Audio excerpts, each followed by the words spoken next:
Welcome to the Gay Men Going Deeper podcast, a podcast series by the Gay Men's Brotherhood where we talk about personal development, mental health, and sexuality. I'm your host, Reno Johnston, and I'm a spiritual life, love, and business coach. And I'm so excited because today we're joined by a special guest, poet, artist, author, soulpreneur, activist, shaman, and one of my dearest friends, Keone Wales. So Keone has published books including Love Songs for Boys, Book of Moons, and his most recent book, Ghostopus, which I actually have a hard copy of. They are not for sale anymore. This one is not for sale anymore, but Love Songs for Boys and Book of Moons is still available online. And they're all published through La Puss Press, which Keone created in 2021. So if you haven't already picked up on it, he's quite the creator. He's quite the creative, among other things. So, Keone, I'm so happy you're here today. I was so excited about this conversation. And I know when we started speaking yesterday, I almost had to like bite my tongue because we had to save some for everybody. We had to save some for everybody. Oh, bless you, love. It's so brilliant to be here and see you. And thank you for inviting me. You're welcome. So I guess like where I want to start because there's a few things I feel like I want to cover today. Everything from, like authorship and writing, your creating and your artwork, activism, and then as we touched on yesterday, queerness. But I guess before we get into all of that, I'd be curious to know like how are we meeting you today? How are we finding you today? And what's alive for you in this moment? Mm, I love that question. Um, yeah, it's been a ride, you know. Every I spoke to a friend of mine recently, and we agreed that since COVID, at every stage where it feels like the madness can't get any more mad, she gets more mad. And yeah, like at the moment, the rain has come. It's nearly the longest day in I'm in Wales in the northern hemisphere. It's nearly the longest day, and I'm in my woolly hat. I've had my jacket on today. Like everything feels like we're suddenly in a different part of the cycle of the year, and I feel like that is the day-to-day reality now. Is that the expected, the stable, the structures are collapsing, and and so I think we touched on this some years back. It's like being on the face of an iceberg, and the ice is just carving and sliding off, and you can either cling on to what's falling, or you can find your way to ride the wave and Exactly. see where you go. And so yeah, we move, we move. Honestly, it's so synchronistic. Like that's the perfect segue because I had a question that I was really wanting to ask you, which is like, what would you say is behind how you move in and through the world? And I'll preface that question by saying that one of the things that I've come to really love and appreciate and admire about you, and it's also been really, what's the word? Like, it's been permission for me. Like who you are and how you be in the world, how you show up in the world and move in the world has been like validating and affirming and inspiring. And it's also given me so much permission. And so, yeah, I guess and it's very unique as well, in my opinion. So I'm just wondering, like, what would you say is behind how you move in and through the world and like in your life? Oh my God, spirit, in one word, spirit, Yeah, source, soul, energy, like that. The older and the more crumbly I get in physically, the more the only thing that feels to have any congruence is spirit, is the energy, is the life force that moves everything. And I feel like the difficulties and the complexities come when we either don't recognize that, where when I was younger, I occupied such a desperate state of ego, believing that I was somehow moving things and making things happen. And I think that when we move past that and we it's been a long journey, but we gain, the shreds, the small speckles of humility, Yeah. then we get to see that we're just bodies being moved and moving and dancing in a choreography that is so much bigger and more sublime and less knowable and more mysterious than what we think we're creating. But that's happening, and it's happening with each of us individually. It's happening on a kind of collective level. And right now, we're all of us, most of us, lots of us, experiencing that through the digital network in a way that Mm. maybe less so we're experiencing it in corporeal community around the people that are physically closest to us, like in terms of neighborhoods, in terms of um physical communities. So I'm excited about the movement uh in back into those communities, in those what shamanically we call ordinary world communities, and how activism plays a part, because how do we organize and how do we come together and how do we align this spirit movement on a physical plane, but by the adherence to some quality of purpose, some ideas of integrity, some sense of uh you know for want of a better word, morality. Wow. So how, like, I would say I have some grasp of this, but how do you like how do you begin to connect to that omnipotent, omniscient, omnipresent force you refer to as spirit that is behind and within like your creativity and the way you move in the world and the way you even, let's say, navigate uncertain times, volatile times, difficult times, challenging times. Like how would you say you've come to discover like you connect to that? I don't know. I honestly don't know. I mean, I would, and what comes through instinctively is through through profound physical, mental, emotional collapse. I would say. I think it's like, how do you allow the river that is always moving? How do you allow it to be free, but to let whatever dams have been created for many different reasons to shatter, and Mm. allow what has always been there to carry on doing what it was always meant to do? I get goosebumps when I hear you say that because I see it on a global scale.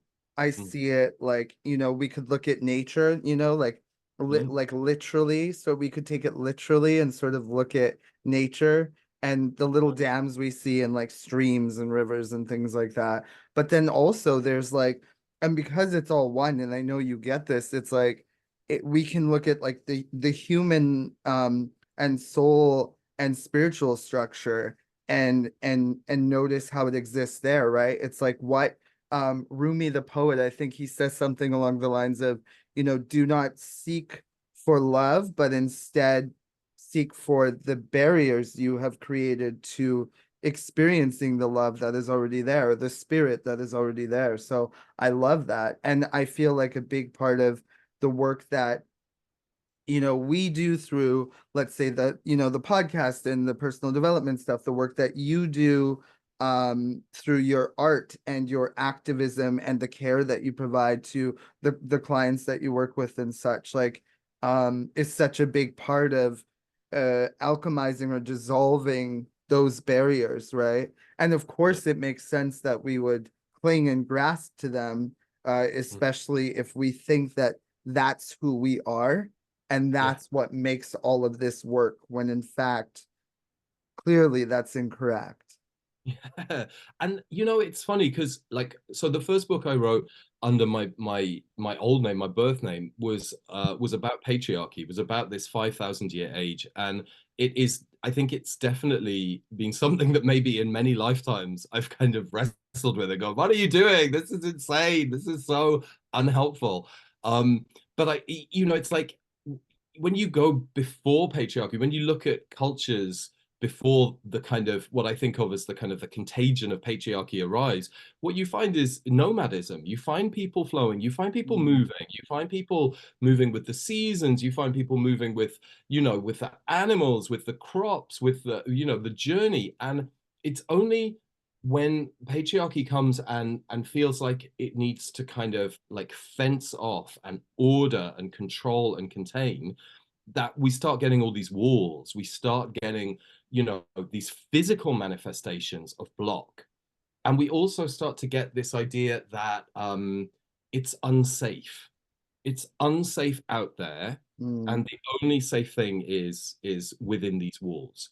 And that if the walls break, oh my days, it's the madness will come in, the craziness, the danger, the enemy, the other, the thing that is out there will come in. And I was talking to one of my students today. So for the last 20 years, a lot of my my daytime work has been supporting young neurodiverse people who are like coming through the school system and going, well, I'm not the right shape for this, and chatting with them. And one of the students I work with, who's just beautiful and amazing, he one of his biggest anxieties has been around death and around this idea of dying. And the way that he has kind of channeled that is to become obsessed about like volcanoes and meteors and tidal waves and anything that can cause this kind of mass devastation. And we were chatting today, and I was like, actually, I think we were talking about the irrationality of fears, like fears being irrational. I said, I think the biggest rational fear is ego death. I think that's why we have all the fears that we have, is because the ego is saying in a very subliminal way, I'm frightened that if this happens, I will die. So I wonder how many of those blocks and how many of those walls that got put up were basically coming from a place of I don't want to die. And how much are we seeing now in terms of the devastation and in terms of the kind of the institutional, what I would call the kind of institutional psychopathic madness of kind of billionaires, is coming from exactly that same place of like, but I mustn't die. Wow. Wow. Wow. Wow. Wow. Th this is one of the reasons I was so excited to connect with you on this platform, because like there's so much in what you just said. As you were speaking, I had this vision. So one of my favorite movies is Moana, and I love this movie. And so what I'm recalling is this young this young girl who is just moved by curiosity and innocence and this sense of adventure and like spirit, really the qualities of spirit. And bless their hearts, there are people around her, elders and such, with the exception of, I think it was her grandmother, which I can totally relate to, we know Mm, this, mm, um who really wanted to sort of keep her safe mm, and maintain the status quo, right? And there was this fear, like you said, of death. I think that's really what drove them to be mm, like, no, you can't go there, you can't do that, just stay here. Meanwhile, spirit is just mm. so alive in her that she's like, there's a song, and the song talks about, Oh, her being called.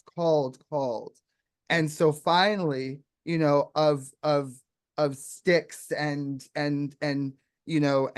things, she builds this raft, and off she goes out into the great open on this amazing adventure, and toward the very thing that everyone on the mm, island is so afraid of, and mm, ends up loving it mm, into restoration, really. And mm. like, what a story, what a Yeah. story. And so all these elements of that remind me of exactly what you're talking about. And you know, we've talked about queerness and we'll probably get into that shortly, I'm sure, but it's like, where are the queer ones and who are the queer ones and how can we support them in their audacity to Mm, leave and buck the status quo, be mm. moved by spirit and what is within them to go out into the world and be so bold and audacious as to like begin to create and explore and manifest a more beautiful world that our hearts and souls know is possible, it's like that's what we're up to, right? And I feel like Right. that's what you're describing.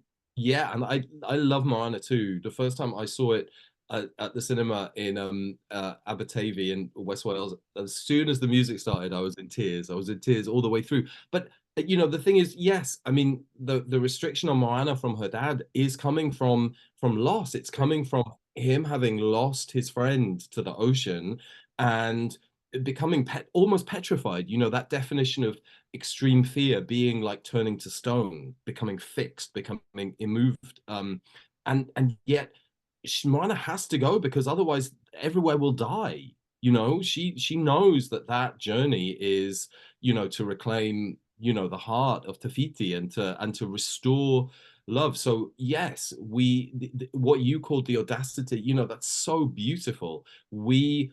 It feels in my heart like as queer folk, we have an ancient task to imagine how the worlds can move and can be different, and that comes from a deep connection with flow and Mm. with the mysteries. Um, yeah. And something you said just now, I love that you brought back the piece of the story where her father was afraid Mm, that what happened to his friend would happen to her.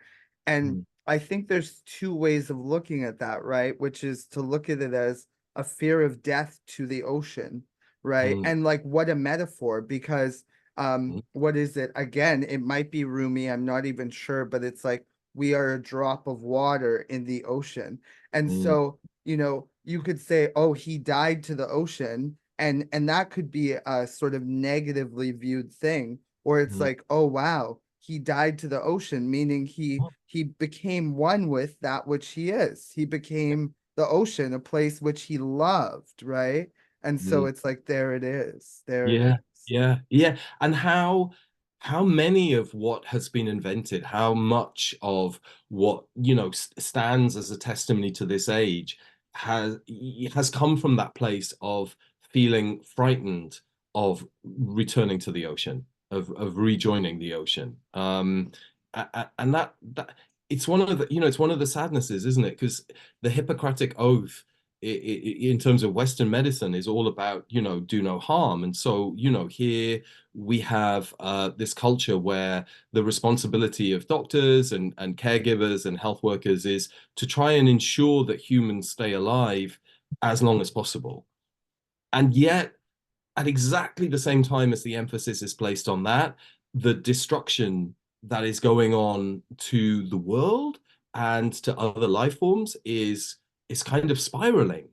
And that actually, my mum passed over to spirit 2 months ago, and the week before she went, there was so much magic around that's this whole process, the process that had brought me back to live with her and help look after her. And I spoke to a really dear friend whose mother had died really quickly the year before, and she said they will try and get her into hospital and they will try and fix her. That this energy, this kind of idea of like, no, no, you mustn't die. Even though she'd had her terminal cancer diagnosis 6 months before, she'd actively chosen not to take any treatment, but to have palliative care. She'd been fully aware of the journey that she was on, and the fight that I had to say to the healthcare, to the doctors, no, she doesn't need Let any her treatment go. right now. Yeah. She needs to be tended in the profound mystery of this process. A And dignified, graceful she death. had a great death. She Yeah. had died at home, looking at her beloved garden, as I stroked her and said what an amazing job she had done with everything, and how, she was so loved and could go whenever she was ready. And that's not to say that there isn't grief and there isn't loss and there isn't pain. Of Yeah. course there is. I mean, the measure of love is loss. And but but it's like like this is what we sign up for when we come into body. It's that. Yeah. Wow. Wow. Yeah. Thank you for sharing that just now. And it's, there's I think it's in the Gospel of Saint Thomas. There's a line where he says something along the lines of, like, essentially, those who understand will not know death, or something like that. Mm, And the way that I interpreted that is, and it's nuanced, right? But when you have the relationship to spirit and life and existence that, let's say, perhaps you do, or perhaps I do, perhaps some others do, um, you come to recognize that life and death, which are one, um, in this beautiful way, in mm, this beautiful way. And so, it's not, I like to say,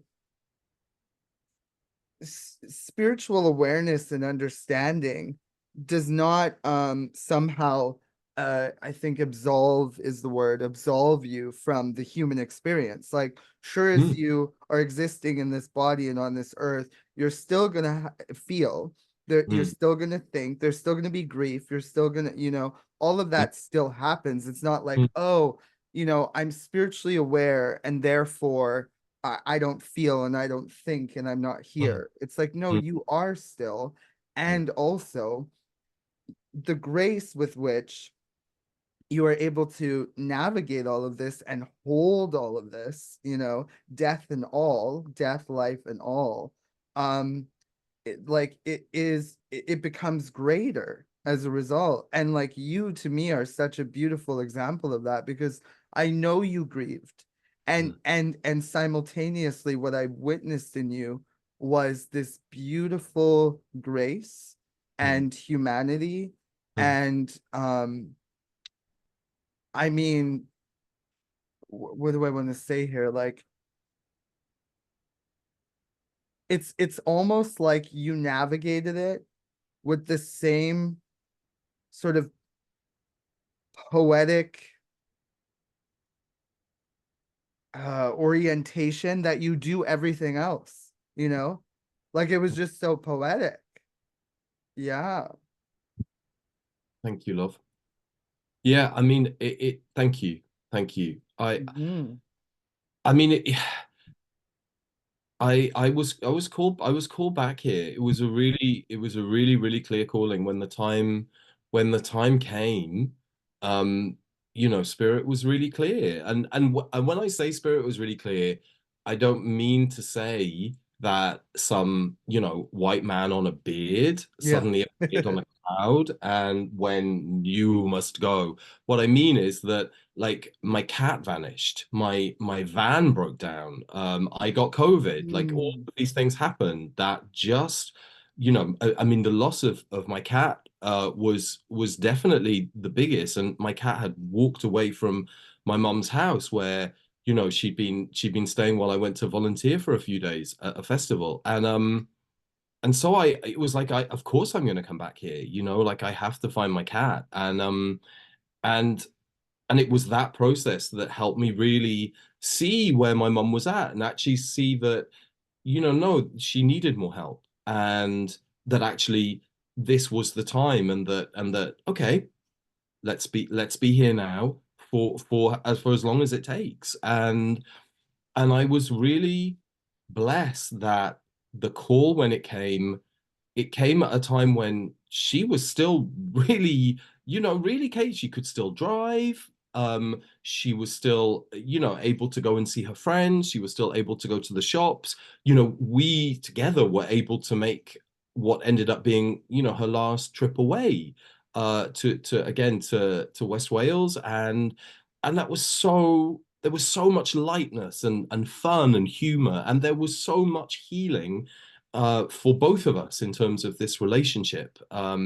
This really profound relationship. She'd married my father, who had, for many different reasons, had been incredibly physically violent towards her, and where there had been so much pain for her in that experience. And I'd kind of grown up as a witness to that dynamic, and then growing up just with her, feeling an incredible sense of responsibility to her well-being. And you and I have talked about, how we've connected in that sense before. And Yeah. my own journey to get to the place where I could come back, um was deep, and sometimes it was really fucking ugly and messy and raw, but we got there, and that is a blessing. Yeah, and I think you're right. I think that our natural the natural form that all of us as living bodies, whether plant body, animal body, human body, is in this state of grace with existence, and an understanding that at some point the existence we are in is going to migrate and transform into a different kind of existence. And as you were speaking, the thing that came through was, the thing that blocks that is greed. Wow. Because we become if we think that there is only this, then we become greedy that we need to have more of this. We become greedy that, like, it's not enough to live to whatever age, pick a number. We want more of that. Or we cannot possibly move out of this body, because what about the giant car that we just bought? Or what about the yacht? Or what about the 10 yachts? Or what about any of the other stuff Hmm. that the trappings that we think equals permanence, or we think equals some kind of attainment or security, or hold, and actually none of that matters. Wow. Did you did you have to go through a process of discovering that greed and that everything you just listed, like none of that matters? Like, did you have to go on your own journey to experience all of that stuff and that greed, to realize that that's not it yourself, or did that? Yeah. Yeah, yeah, I mean, that I think, like, I think we do. I think we have to. I think that's what these experiences are here for. Yeah. There are schools, aren't they? They're how we learn. And sometimes, we learn things in, we don't just learn things at school. I'm not saying that. I mean that life events that happen to us are our schools. They are how we learn. They are how Mm. we process and move. So yeah, like, so I mean, one of the earliest things for me was seeing how my mum, she walked out after a particular violent episode from my dad. She walked out with nothing.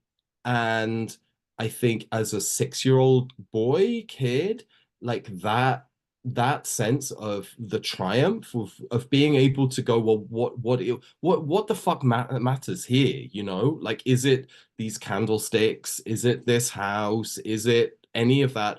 Or is it, your beating heart? Is it your ability to live in the world and not be, and not have your sacred body desecrated by the the madness, the pain, the drunkenness, the everything of someone else.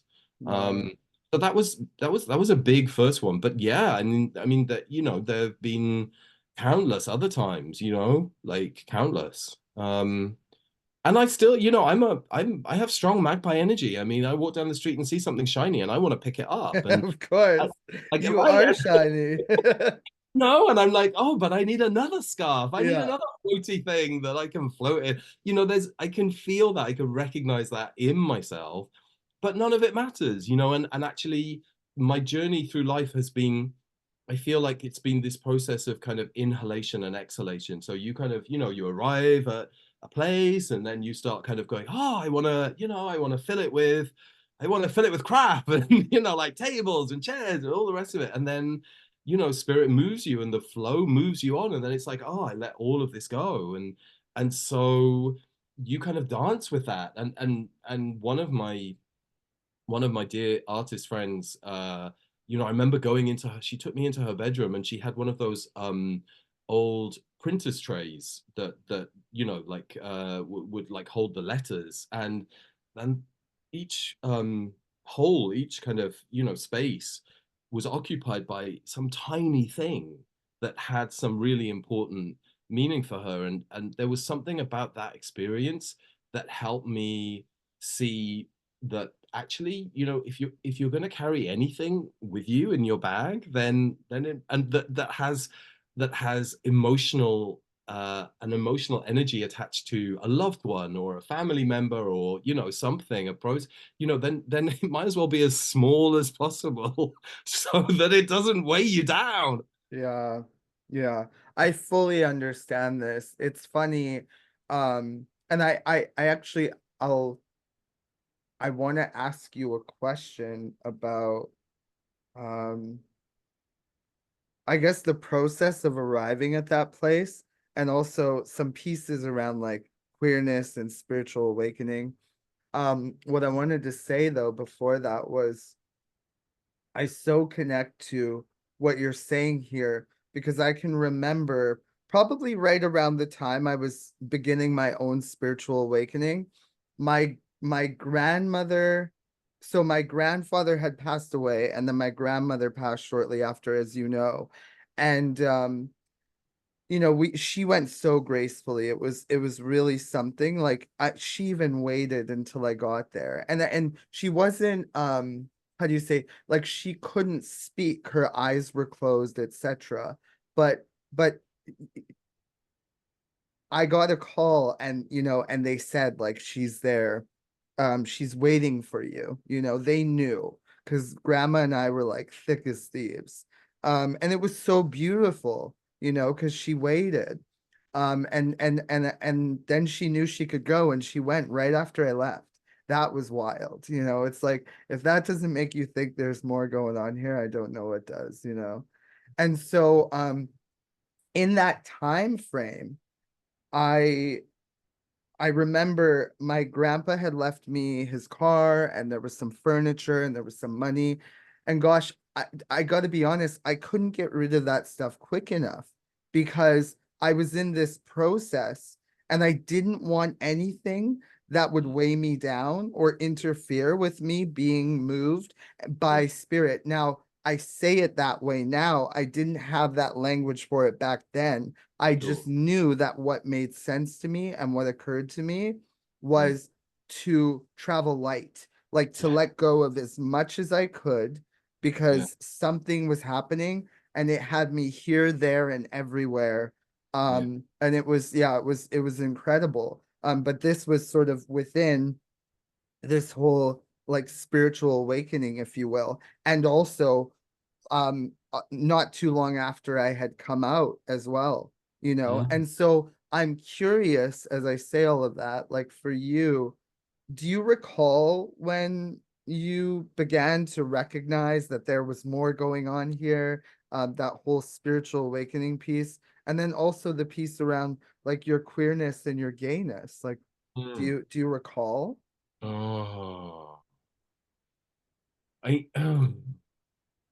I think I I mean, to be honest, like I wonder what sense I was making of the world before I can remember, Yeah, those early years. I yeah. don't know. I mean, I was very blessed that I grew up quite close to the ocean. So I definitely must have had this, experience of just this enormous force that was right here. And I love playing I loved playing with the sea, and I loved, the kind of being in the waves. And I remember getting a little bit older and really finding there was a cave on the beach where I grew up that just fascinated me, and there was Mm. something that I didn't think of as I'm having a spiritual experience at all, but it was about nature. So it was about being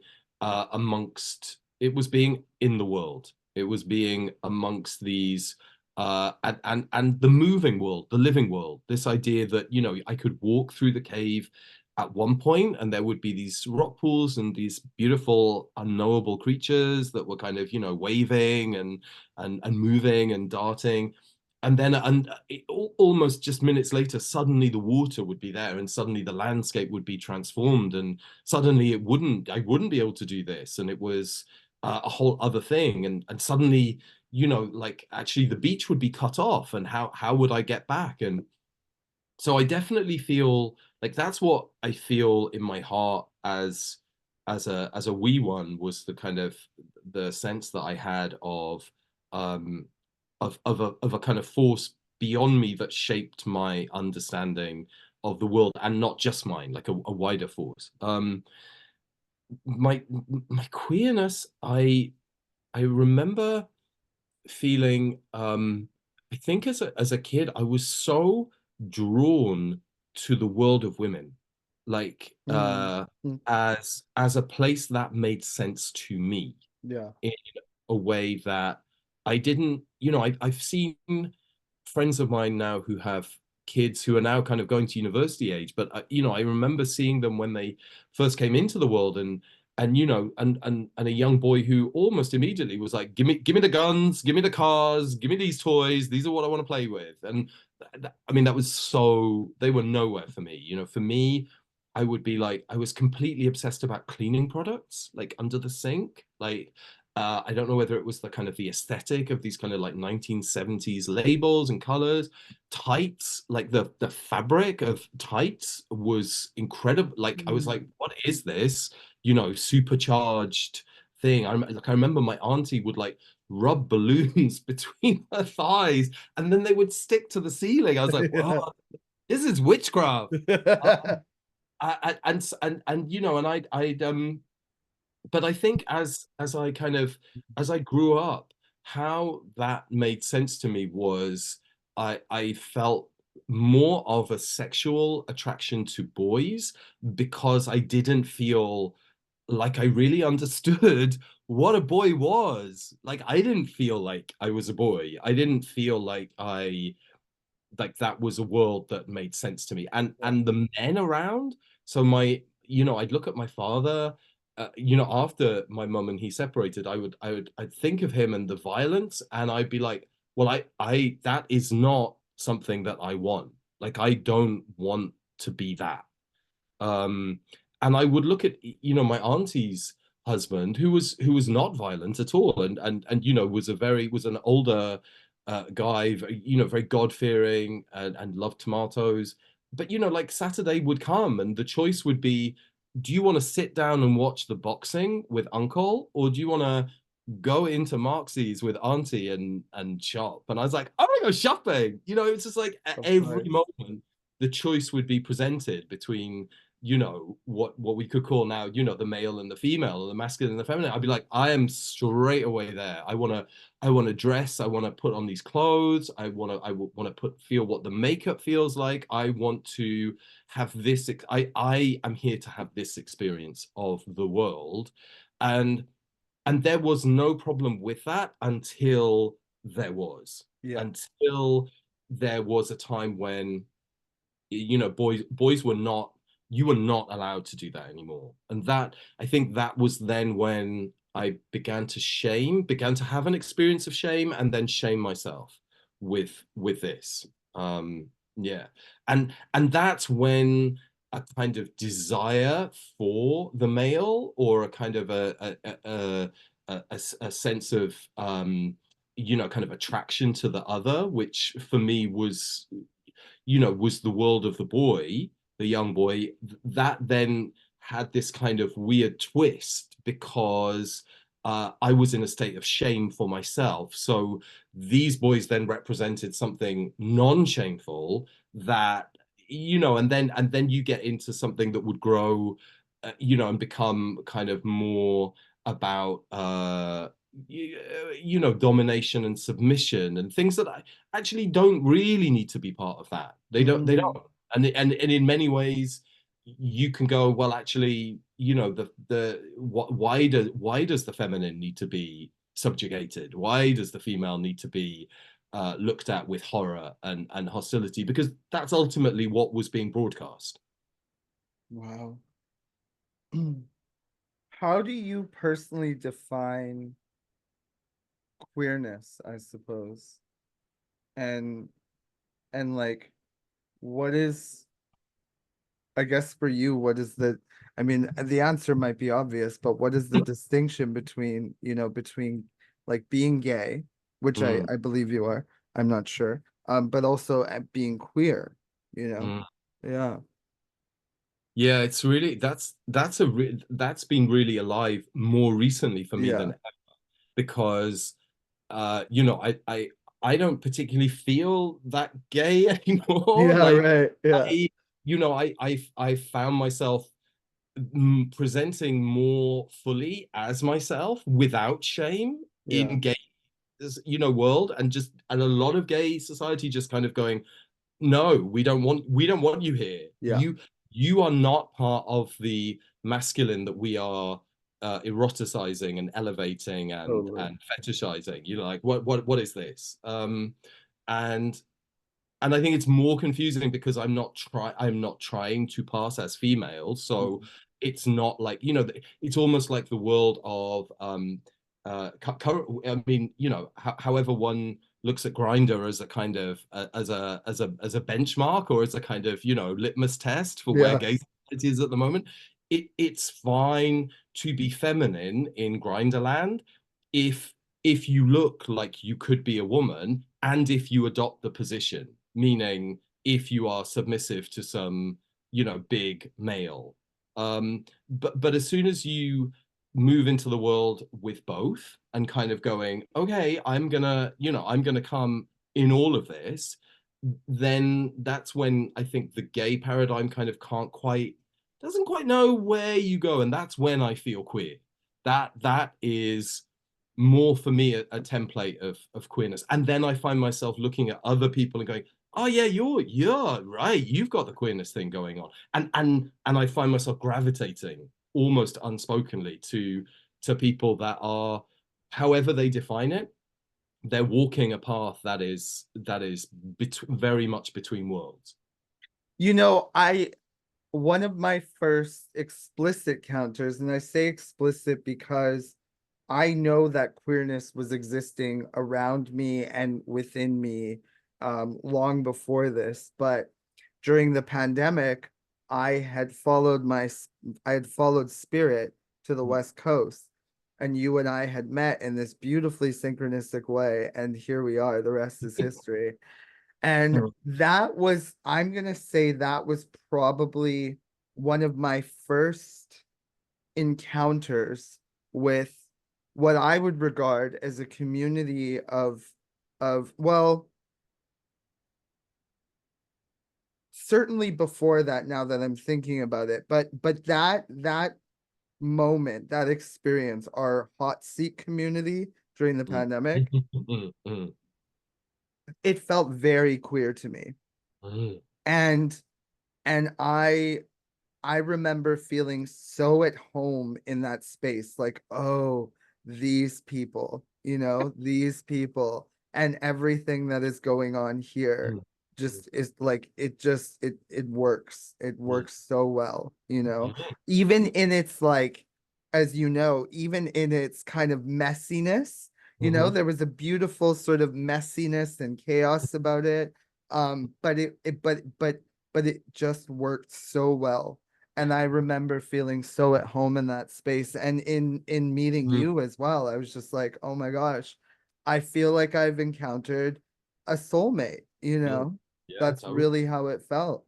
And then Likewise. I started learning about you and your own journey and the way you see the world and move in the world. And I was like, oh my gosh, like so much me too, you know, Mm, so yeah. much me too. Even Yeah. down to what you said earlier about the world of the woman and the feminine, you know. Mm, mm, mm. Yeah, yeah, Yeah, it's makes brilliant. sense. Yeah, but I just one of the things that because like yeah, I think chaos. One of my practices that really helped was five rhythms. So dropping into that space of kind of conscious dancing, and Yeah. I loved getting the sense that whether you're male or female or trans, like whatever your sexual identity, whatever your gender identity, that here is the feminine rhythm, here is flow, and here is the masculine rhythm, here is staccato, and it's actually when you bring the two together that you get chaos, and that chaos is that's it's such a creative space. Mm, That's the place where you can release, where you can heal, where you can dream, where you can create. Like all of that goes on in that cauldron. So when I'm in, like, increasingly when I find myself in certain get gay areas or get gay spaces where I hear men saying not into femmes, mask mhm. for mask, any of that, and I'm like, what are you afraid of about this other part of yourself? What are you not willing to bring to the table and sit down and eat with you? And and how do you imagine that where you are without that part of you is stronger than where you could be when you are dining together and Mm, creating together, whatever that chaos is? yeah, wow. Yeah, that's powerful questions, powerful inquiry, powerful invitation, you know. Mm. Yeah, yeah, Can I ask you something? yeah, of course. So how do you feel like your queerness now, in terms of the work you do and in terms of the place you live? How do you feel that sits alongside your sexuality or your gender identity? Like, where is it for you? Yeah, I mean, there's so something someone said to me recently, and I shared this with you, it really struck me, was he said, you know, you can be gay and not be queer, and you can Mm, be queer and not be gay. And mm, that really landed for me. And I think there's also like some crossover too. There can be crossover. And I think the way I see it currently, and honestly, for a while now I viewed it this way, is I look at queerness as sort of an energy, like an energetic entity that exists, period. um and when I look, I can point to it and its existence and presence in different, let's say, people or mm, places or things. And I can also sense where maybe it isn't, or where it isn't welcomed, or where mm, it's been rejected, mm, or repressed or oppressed or mm, suppressed. mhm, mhm, So that's really clear to me. I would say what's interesting is I really connect to a lot of what you said earlier about how the piece about being gay was a bit um unclear in a way. Like I think that where I find myself now is, and to be honest, I think it's always been there if I go back. mm. Um, I'm more queer than I thought I was. And the fun thing about that whole journey and process is Mm, that there's something so liberating about owning it, because I can sit here today in a military vest and a Dodge, a printed tee and my hat and these like, funky goggles. yeah. And sure, it's like giving mask or something, whatever Mm, you want to call it. mhm. Um, but then like I'm looking right now within an eye shot, I can see like my pink tutu and and like the crop top that I wore with the Uh, denim cutoffs and the ankle boot heels and oh the yeah. sunglasses out to dance one night. in this space that, in my opinion, was beautifully queer and Yeah. was so so celebrating of my presence in the space. You Mm, know, I was on stage dancing, the camera was kind of following me around, like they'll capture video and photograph and stuff, and they just loved it. You know, and like I'm celebrated in that space. We're mm, celebrated in that space. So I find myself gravitating more and more towards those spaces. But mm, and mm, what's interesting is mm, that I've also come to embrace it all. It's like I can wear this, I can wear that, I can wear everything in between, you know, mm, and you might think that you have me pegged, and mm. just when you do, you know, I flip the script on you and you're like, what? And it's like, yeah, that's the freedom of Yeah. being. That's the freedom of being. That Yeah. is what is possible in queerness. I mean, and never mind, I flip the script on you. Queerness flips the script on me through, you know, on me as me, you know, Def. and so it is flipped on you because let me tell you, I remember I was like, so I come out and I'm, you know, I'm gay and men are my thing, etc. And then I start to notice in the background, louder and louder and louder, is this sort of curiosity about women. And I remember thinking, wait, what is going on here? I thought we already did this. Like I thought we already went through this, you know?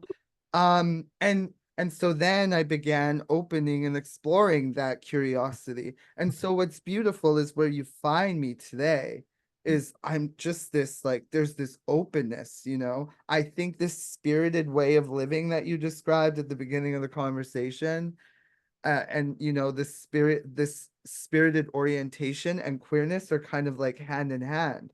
So ask me a month from now, and who knows, like I might be in a relationship with someone female or even trans, like who knows, I have no idea, you know. um and I think that's the beauty of where we find ourselves, you know. Definitely. Yeah, Definitely. I love that. And one of the things that strikes me sometimes when I again when I dip into the world of gay, you know, there's such a strong hold on the binary. This yeah, idea that are yeah, you top or are you bottom? yeah. Are you holding the leash or are you in a pup mask? And this idea that we have to navigate the world by pinning everything down and going, okay, that is there and this is over there. Everything you just said resonates so powerfully, and it's so beautiful because it is exactly, it's the switch, it's the flip, it's the curve, it's the dance, and it is the mutability of it. And I yeah, I notice it for myself in terms of you know, do I is the sexual energy like rising in me at all at the moment? Sometimes, mostly around spring, it can be like wow, just like this. Everything is arousing. Everything is beautiful. I was watching a TV program recently, and there was this amazing like older woman playing like a chief inspector, and I was like, "Whoa, you're really hot! Like everything about you. I just want to, yeah, I want to go for a whiskey with you." And then at other points, there's just this. It's like listening to Tibetan bowls. It's just this. There is no desire. There is no one. There's just this calmness and this kind of stillness. And I don't know how much of this is an aging thing as well for me. I mean, there's you know, there's a kind of this progression into a different form, into a different stage, into a different place. And that doesn't mean that I don't feel still like a little kid, but there is also this ripening, and there is a movement to, yeah, to slowness and stillness. Yeah, Wow, wow. so cool. So there are two more things I wanna touch on. Hmm. One is that ripening and kind of like what you see as next for you. But Mm, before that, I'm mm. grabbing Oh, something here, oh my which is this God, book. props. So this is your hardcover book. Ghostopus, which you gifted to me with a beautiful piece of your artwork. Mm, If you're listening, and you're not watching on YouTube, I encourage you to go and check it out. Watch the video so you can see this beautiful cover. So what I want to know is, um, what role mm, does queerness play in your authorship, your writing, and your creative process, and mm, also your activism? mm. Yeah, wow. Yeah, I mean, okay, well, let me start with activism first because this is like this we're doing this in Pride Month, Yeah. and I remember going to I remember going to my first Pride in 1992, and like I'd had sex by that point when I was like 16, and that was like I broke the law like loads of people. And my experience of Pride was that this was about people who were uh in defiance of the normative, the broadcast normative standards of society, and we were meeting up just to be there, just to show that we existed, just to show that we were deserving of a way to live on this planet that didn't involve being spat at, being beaten, being killed, everything else that our queer and gay ancestors had experienced. And there, and we walked, we marched, and there was a park, and we put some coins into a bucket, and we hung out in the park for a bit. And so, my experience of being gay, queer at that point, what was activism, like that was it. And now for the last few years, I find myself going to Pride events. I've been to some in London, and last year I was playing in the samba band that I've played in, and we were leading the parade in Cardiff. And um and what I'm noticing is that this that this is like it's like a corporate uh Yeah.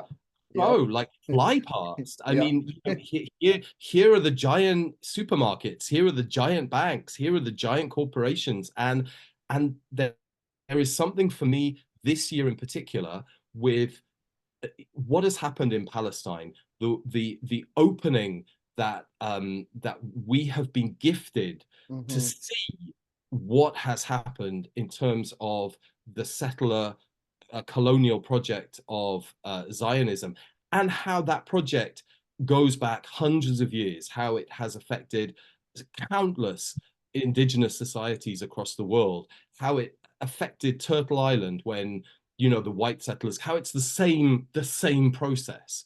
And I cannot get over how silent this edifice of capitalism is on this subject. And one shouldn't be surprised because it's a key beneficiary to this, but I am not prepared to cheer that anymore. Yeah. It I felt uncomfortable on an environmental level, Yeah. waving my disposable flag for the companies that I knew were doing so much kind of presenting of kind of ethical considerations, social considerations, environmental considerations that weren't matched by the reality of what they did, or the fact that we were here in our queerness while the CEOs of these companies were still these old white straight cis males. Yeah. But something has happened for me this year where I'm like I haven't got the taste to cheer on the very thing that is destroying life for all of us here, and is so inimical to what we all need, and what all of us need to benefit from. um so yeah, so I don't know. I mean, my activism is, it feels very small. It doesn't feel I'm in awe of people who, like, I can think of so many of my rebel friends from Extinction Rebellion who have put themselves in such harm's way, Yeah. to raise attention to the fact that that how we are being encouraged to live. I don't think it's how most of us want to, but we're caught in a situation where if we are going to have enough money to cover the bills that keep rising, to Yeah. ensure that the billionaire companies keep profiting, then we are caught in this trap of having to carry on. And these are people going, do you know what? This has to stop. Yeah. So my complete respect to them. They're Totally. Yeah. And you for your draw, for your contribution as well. Because, because you are making a contribution in your own way through your presence, through your work, through your voice, through your allyship. Like, you to me are such an ally, I just have to say. Like, oh my gosh, yeah, absolutely. it's Yeah. yeah, we're all doing what we can, and at every moment we get to wake up and step up again. So, Yeah. here's to all of us. And so lastly, I guess I would ask you, like, what's next for you? And I know that that's a tricky question as someone who moves the way you do, right? But what do you imagine is next for you? Or like what? Yeah. Yeah, I don't know. Let's bring down the system. Yes. Yeah. And on that note, we're complete. No, Yeah. yeah, I mean, yeah, I don't know. I mean, that I was listening to a really good friend who works for a newspaper, and she was doing a podcast because obviously there's an election coming up here in Britain next month, and she was talking about how most of the things that are really important to people right now are the fact that they haven't got any money, and the cost of everything is like going through the roof, and how public services, this idea of the public good, this idea that that these companies, the origin of these companies was to ensure that we had water, or that the water was the rivers were clean, and and we're so far from that. I don't, even as I say that, I'm like, yeah, maybe the origin of that was like, no, we're just going to mess up however we want to. But there is more awareness now that that that we are pouring shit into the rivers and into the seas at the same time as that shit, like that physical, literal shit that we all produce, um, could go into the soils and help stop the soil degradation. So it's like, okay, we're at a point now where it's quite clear to see how we can stop doing one thing that is harming, Yeah. and just redirect that energy, redirect that flow to something else where it's needed. So I'm obsessed with compost toilets. I'm also quite obsessed with kombucha and bacteria. So I don't know what's next. Is I want to write I want to write. There is already a collection of poems about my mum that I want to Mm, bring that to fruition. I really would like to create a forest garden, so yes. that there is a space that is an ongoing resource. I mean, part of the thing that I keep hearing when I know that so many people are not getting the nourishment and the nutrients in their diet because they can't afford to, because it's not there in the food that they can afford to buy. And it's like, but we're gifted with the resources of this beautiful world. We are gifted with these incredible plants and herbs and trees, that and so to somehow, again, take stop the thing that's causing the harm and direct the energy to the thing that is here to help us. I Mm. think the more of that I can be involved with, the better. So I yeah, love that. I love that. Yeah, I absolutely love that. And I can see the potential in it. It's like if there's a way to funnel that Mm, money, that energy, that resource, yeah, into, like, let's say people like yourself or myself or other people with a vision of a new world, right? And then we can begin to create that. It's like, yeah, let's yeah, find land, let's create community, let's like, create the new earth, so to Yeah, speak. yeah, yeah, yeah. And Yeah, I think that's coming back to the queerness, that is, I think, what the archetype, the queer archetype, and I'm not talking about I'm gay and I want to marry my gay partner and I want to have children with my gay partner. I'm not talking about that yeah, model, which yeah, is completely valid to yeah, show yeah, we are able to be here in all sorts. But there is a queer archetype for me, which is about being a creative or an ideological pathfinder and yeah, go, "Hey, do you know what, kids? How about we do this?" So that I think that when I look to my queer ancestors, they're the ones who were doing that, and I honor them, and they're the models. yeah. So yeah, And that's that's very well, alive in you. That's very alive in you, very thanks. present in you. Yeah, yeah, that's why we are here. Yay! Yeah. Well, I really look forward to continuing to have these conversations with you in this space and in other spaces. And I just have to say again, like, it's been such an honor to have you on. I'm so excited to see what's next for you. And of course, we'll people will be able to find you through the links and on our social media platforms. So um we'll continue these discussions on the last Thursday of every month in the game. Actually, I just started reading the outro and I'm realizing I don't even have to read that piece. But this podcast and YouTube are listener and viewer supported. So if you enjoy what we're creating, you can support us by making a donation to the show using the link in the show notes. You can also subscribe to the early access option on Apple Podcasts, and listen ad-free and gain early access to episodes. And all your support helps us to continue making content for you and supporting our community. And we thank you in advance. And finally, if you're looking to accelerate your personal development journey, check out our new coaching collection and learn how to heal and empower yourself at your own pace by getting instant access to 45 plus premium personal development coaching videos created by us, as well as our healing your shame and building better relationships courses. Once again, Keone, thank you so much for being here. It has been an honor, a pleasure. I love you, and I look forward to doing this again soon. And thank you to the listeners for joining us today. Much Thank you. love. See you soon.